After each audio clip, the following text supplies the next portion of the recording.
Welcome to Now Found. My name is Courtney Cohen. Have you ever wondered if your presence really makes a lasting difference? Can we really affect change in this world of ours? Did your mom or dad ever tell you, whenever you leave a place, leave it better than you found it? I know that when I take my kids over to play at a friend's house, almost every single time, unless we have to rush out of there for an emergency or something, we make it a priority to help clean up the mess that they made while we were there. And we try to leave it even better than we found it. It's just good manners. But what if it's more than simply manners?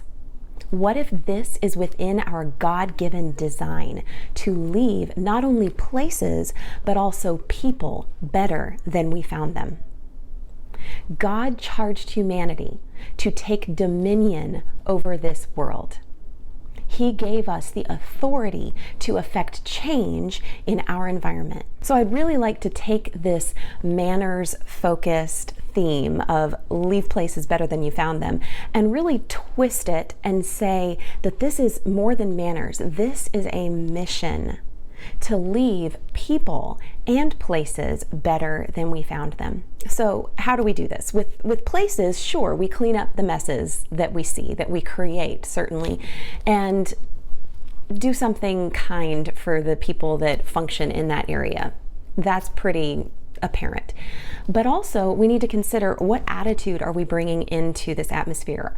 Have you ever been in a room where one person in the room just has a sour attitude and they just ruin everybody else's mood? Their attitude affects the people in the room. Now, on the flip side, have you ever been in a room with someone who is just overwhelmingly spilling over with joy? That is contagious. It starts to just touch every life in the room.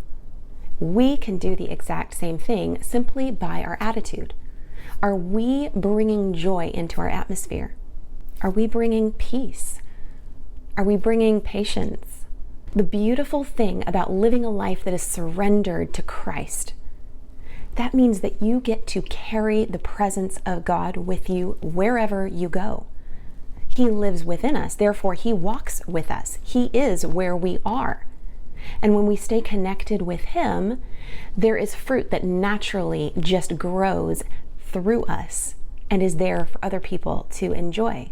That love and patience, that peace, that kindness, that gentleness, goodness, faithfulness, self-control, all of these fruit that come from the Holy Spirit, that is simply us staying connected to God and allowing Him to flow through us as we live out our God-given destinies to take dominion in this world.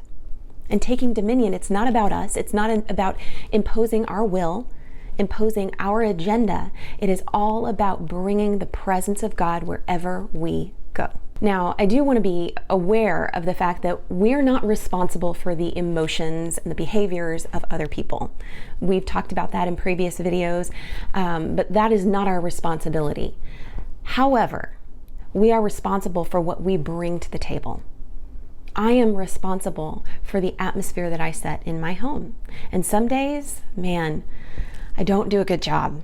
And then I see how that is reflected in the attitudes of my kids, in the work that gets done, in the work that doesn't get done, in the fun that we have or don't have. It can really be rooted in, where did my attitude start that day?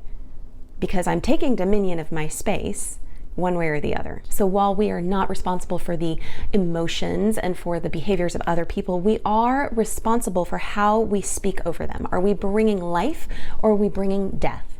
Are we bringing slander and gossip and judgment? Or are we bringing encouragement and comfort and love? What are we bringing to the people and the places around us? How are we investing in them in the little moments throughout the day? I want you to imagine with me, how might life look? How might our world look if we just scatter seeds along the way every day? If we are purposeful to smile at that stranger walking past us, if we are purposeful to hold open that door for someone walking out of the restaurant, If we are purposeful to look and to pick up somebody else's mess that they just forgot, how might things be different if those little behaviors, if those little actions were representative of us taking dominion over the people and the places around us? Imagine, if you will, instead of just focusing on the number of steps that we walk in a day, if while we're walking those steps, we're praying for the people that live in the houses that we're passing by, praying for the people that come to mind, what would happen? So let's go beyond being manners-minded and become mission-minded, and let's leave people and places better than when we found them. My latest book is called The Sacred Shadow, and this is really an invitation to enter into the daily mystery of God's kingdom. This kingdom is where we get to live purposefully, powerfully, intentionally in the places where we are right here and right now. God's kingdom is not some faraway future place. It is here and it is now. And we can have an impact in the here and now.